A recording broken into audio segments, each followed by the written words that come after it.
Welcome to Crazy About Creepy. If you like this story, press that like button and subscribe.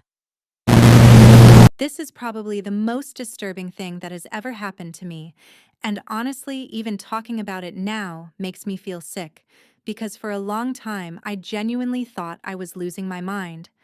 I travel a lot for work. I work for a medical software company, and basically my job is to train hospital staff on new systems whenever a hospital updates their record software. So every few weeks, I'm in a different city staying in hotels or Airbnbs. And usually, I actually prefer Airbnbs because they feel safer and more normal than hotels, especially when you're alone all the time. This happened about 8 months ago in Northern California. I had to stay in this tiny coastal town for 4 days while helping a clinic switch systems, and because it was kind of a tourist area, all the hotels were insanely expensive. The Airbnb I booked was suspiciously cheap, like weirdly cheap. It was this old blue two-story house at the end of a dead-end road surrounded by pine trees and fog, and the listing had barely any reviews, but the reviews it did have were all positive. Things like, quiet, relaxing stay. Host was very attentive. Felt very safe. That last one is important because the host emphasized safety constantly. His name was Martin, and from the second I booked, he started messaging me way more than any Airbnb host ever has. At first, it seemed normal. He asked what time I'd arrive, whether I needed extra blankets, if I preferred coffee or tea, things like that. But then the messages got strange. Like one said, "The hallway can be unsettling at night. Most guests sleep better with the bedroom door locked." I remember literally laughing when I read that because I thought maybe he was trying to sound quirky or mysterious to get better reviews or something. But then when I arrived, he repeated it again. He was already standing outside when I pulled up, which startled me because I hadn't texted him that I was there yet. He was probably in his late 60s, very thin, very pale, and weirdly formal, like he spoke in this calm, rehearsed voice. He showed me inside and immediately started explaining all these rules. Don't open the basement door. Don't unplug the router. If you hear noises in the hallway after 3 a.m., ignore them because the house settles. And again, please lock your bedroom door before sleeping. He said it smiling, like it was a joke, but his eyes were completely serious. The inside of the house honestly looked beautiful, though. Old antique furniture, soft yellow lamps, bookshelves everywhere. It had this cozy cottage vibe to it. But something felt off. Not haunted exactly, just deeply uncomfortable. Intrusive. I had never felt this way in an Airbnb before. There were family photos all over the walls, but in every single photo the faces were blurry, almost as if they were rubbed off. I noticed that immediately. I asked Martin about it, and he just smiled and said nothing. That first evening was normal. I ordered takeout, watched Netflix, answered work emails. Around midnight, I took a shower, and that's when I noticed the first red light. Tiny, barely visible, inside the bathroom vent. At first, I thought it was a reflection or maybe part of the smoke detector, but when I got closer, I realized it was blinking very faintly. My stomach dropped immediately. I grabbed a chair, stood on it, and looked inside the vent. Just as I suspected, there was a tiny camera duct-taped inside. I actually felt my entire body go cold. I started panicking because suddenly I was thinking, okay, if there's one camera, how many are there really? I checked the bedroom smoke detector. Another red light. Inside a clock on the nightstand. Another one. Inside a fake plant facing the bed. You guessed it, another one. I found 4 cameras in less than 10 minutes, and the worst part was how old they looked. They also looked off, like they were homemade, if that makes sense. Not sleek security cameras, these looked assembled by hand. Wires exposed dusty lenses, electrical tape holding things together. I immediately messaged Martin. I said, "Why are there cameras inside the house?" He responded almost instantly. Those are disconnected. Previous owner installed them years ago. They are non-functional. Which was obviously complete bullshit because the lights were on. I told him I was contacting Airbnb support, and suddenly he stopped replying entirely. At that point, I should have left. I know that. Every person I've told this story says the same thing. But it was after midnight. The town was isolated. I had work at 7 a.m. And honestly, I think part of me was trying to convince myself there had to be a rational explanation. So I started unplugging things. I disconnected every camera I could find and piled them on the kitchen counter. That's when I noticed the router. There was a hard drive connected to it. An external drive blinking green. I don't know why I checked it. Curiosity, I guess. Or maybe instinct. I opened my laptop connected to the local network and saw a shared folder pop up automatically. There were hundreds of video files, organized by date, some going back years. I clicked one. It showed the bedroom I was staying in. Same furniture, same bed, same lamp. The timestamp was from 2 years earlier. At first, nothing happened. Just a woman sleeping. Then around 3:12 a.m., she suddenly sat upright in bed. Not waking up suddenly, not startled. Just slowly sitting up and staring toward the doorway. Completely still for almost 4 hours. I'm not exaggerating. The footage continued until morning. She never moved once. Didn't blink. Didn't scratch her face. Nothing. Just sat there staring at the dark hallway. I remember getting this horrible pressure in my chest watching it, like my body knew something was wrong before my brain did. I clicked another file. This one showed an older man standing beside the bed at 3:03 a.m. Just standing there barefoot in pajamas staring into the hallway. Then another. A teenage girl crying silently while staring at the doorway.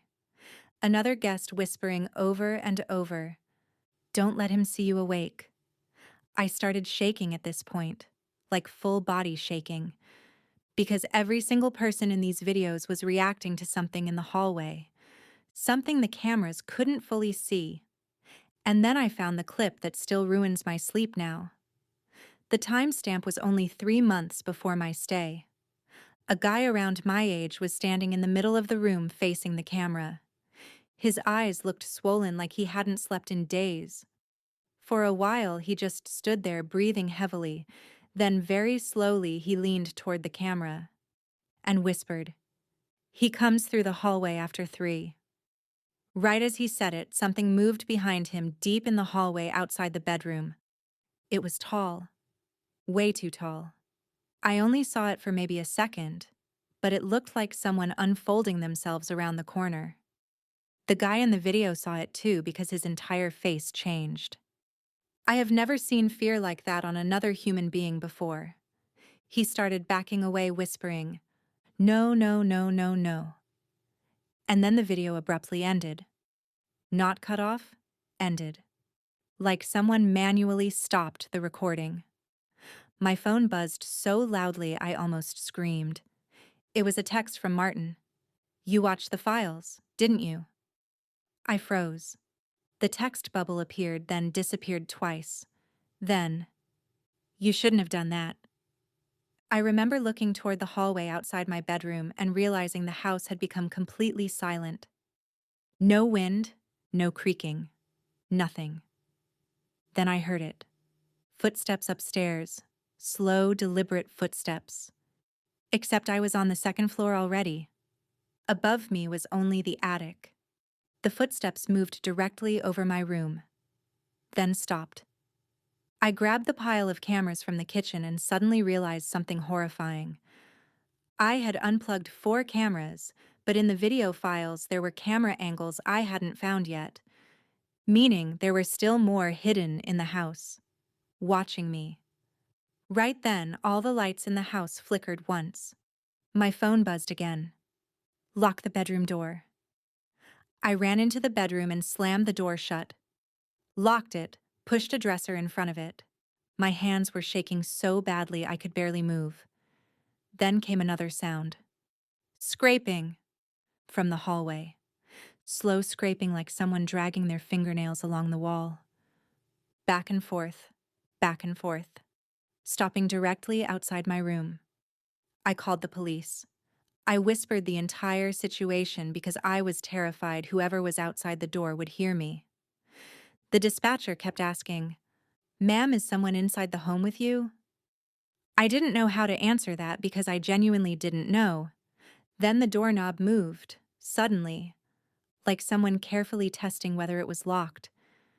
The sound startled me and I dropped my phone. Then I stopped breathing entirely. The scraping started again. Then a voice, very soft, right outside the door.